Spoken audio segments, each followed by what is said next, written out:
Hi everybody, Tyler here, and today I'll be talking to you about helping students realizing their learning norms.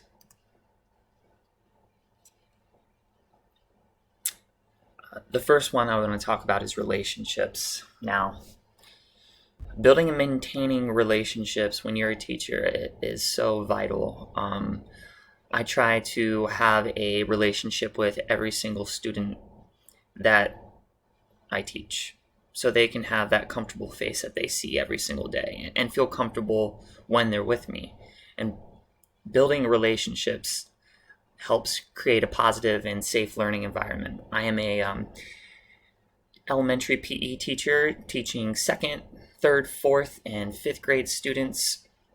So I spend any free time that I have engaging in conversations with students. I try to ask them a whole bunch of questions when I can to get to know them better.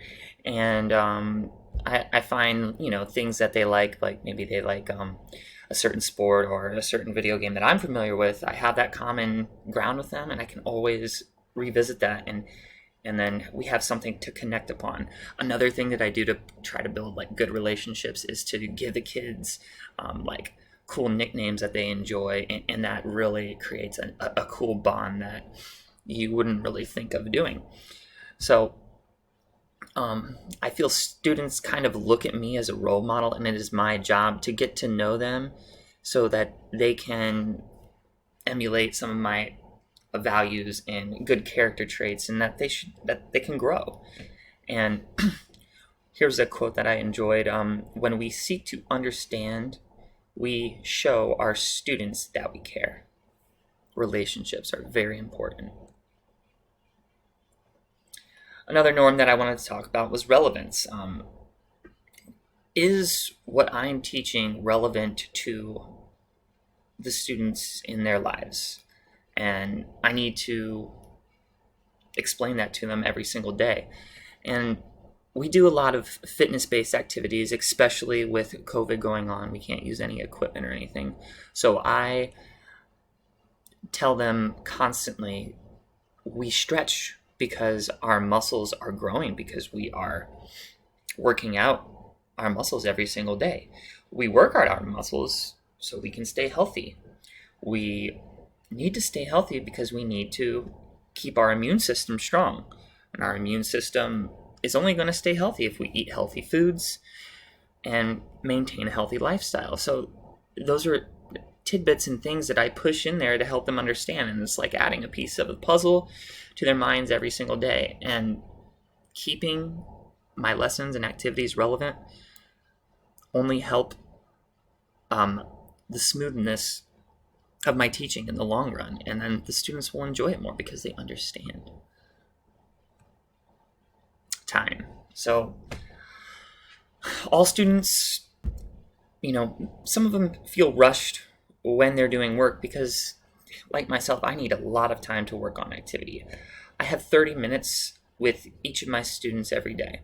I have 60 students in every class. It's hard to give everybody the time that they need, but I do my best to do a quick introduction, a quick warm-up, and then give them as much time as I can to have them work on a skill and get better, because ultimately that's what they need. And the students all value that time that I give them to improve their skill and to get better. Play. Now, being a PE teacher, play is very important, and this play allows time for students to explore and learn and use their imagination to even take their learning into a different spectrum and become better. Play is one of the most underlooked things for kids, as far as I'm concerned. So I try to give the kids as much playtime and experimental time with the skill so that they can improve. I also, at the end of the week, we have a day where students can practice from a number of different skills, and they can choose which skills they want to work on out in our PE area, and that involves play all the time, and students look forward to that so they can learn and so they can use their imagination and so they can get better. Practice. Well, as a PE teacher, I constantly am instilling to everyone that practice makes perfect. The first time you try a skill or learn a skill in PE class, you're not going to be good at it right away. You have to do repetition over repetition over repetition to get better and to ultimately master the skill. The students always are saying, I can't do this, but no one can usually do it right at the first time that they start. So it is in practice where we can get better and grow, and I instill that into them every single day. Choice. Do students have choices of how they learn?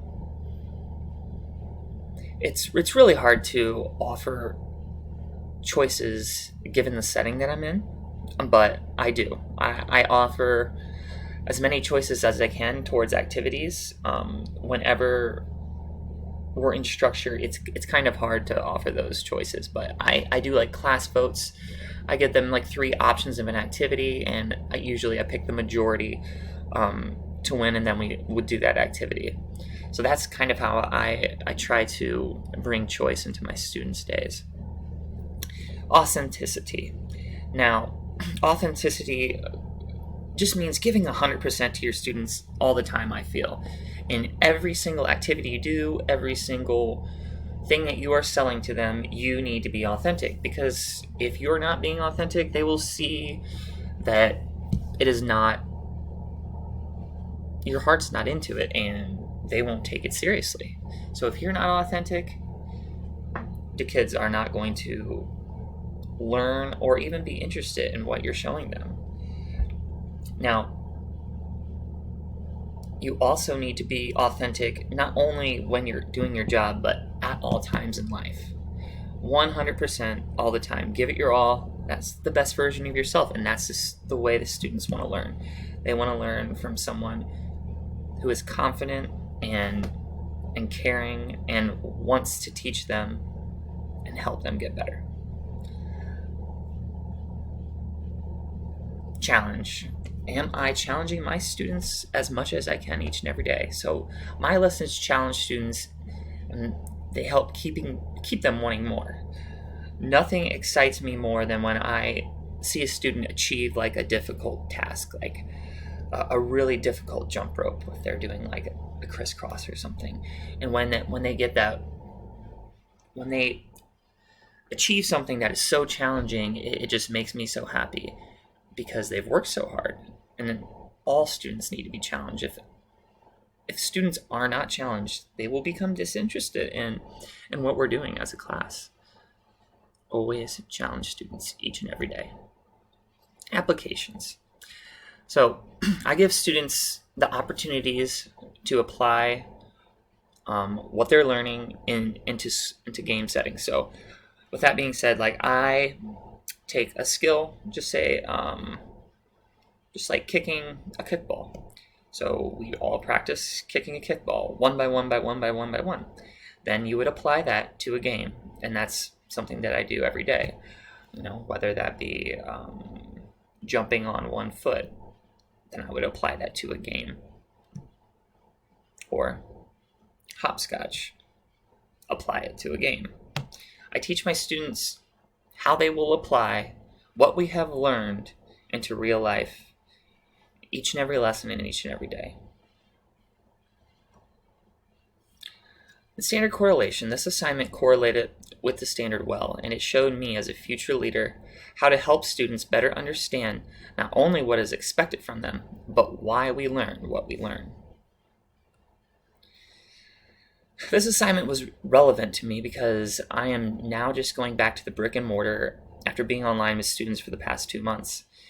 Being blessed with this knowledge, it will help me further to make my students comfortable when coming back to school, with so many changes, and to help them be confident, and to help them feel safe, and to help them feel like they're getting a great education.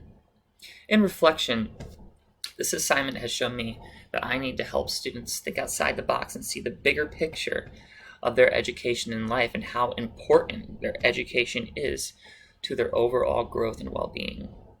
Thank you very much.